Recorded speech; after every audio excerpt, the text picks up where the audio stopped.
Bismillahirrahmanirrahim. Əziz İslam Peyğəmbərinin pak əhl-i beyti həqiqətən də bizim üçün çox gözəl nümunə sayılır. Necə Peyğəmbərimiz, onun əhl-i beyti də bizim üçün həyatı örnək sayılır. Peyğəmbərimizin əhl-i beytinin məhəbbəti bizə vacib buyurulub Quran-ı Kərimə əsasən və onların məhəbbətinin bizə böyük faydası var. İstər bu dünyamıza, istər axirətimizə. Hər cəhətdən əhl-i beyti sevmək, onları tanıyıb, onların ardıcılı olmaq və onların buyurduqlarına əməl etmək bizim həyatımızı büsbütün dəyişir.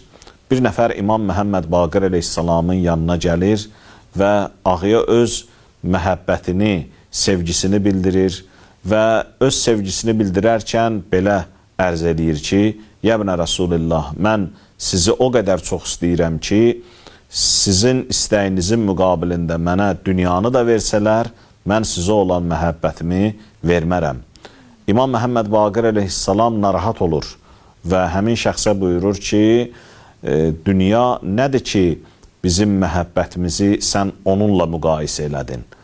Bizim məhəbbətimiz cənnətlə müqayisə olunan bir hissdir ki, həqiqətən də insanın əhl-i beytə olan məhəbbətinin dəyəri, qiyməti çox-çox böyükdir və heç nə ilə əvəz olunmaz, heç nə ilə müqayisə olunmaz.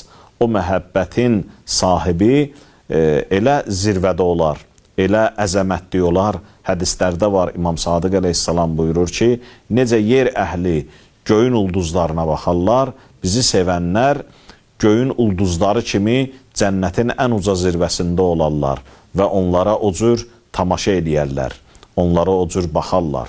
Həqiqətən də əhl-i beytə məhəbbət insanın bütün həyatını gözəlləşdirir və bütün həyatına istər bu dünyada, istər axirətdə xüsusi bir şirinlik verir, xüsusi bir dad verir. Allah bizi Peyğəmbər və onun əhl-i beytindən dünya və axirət ayrı salmasın.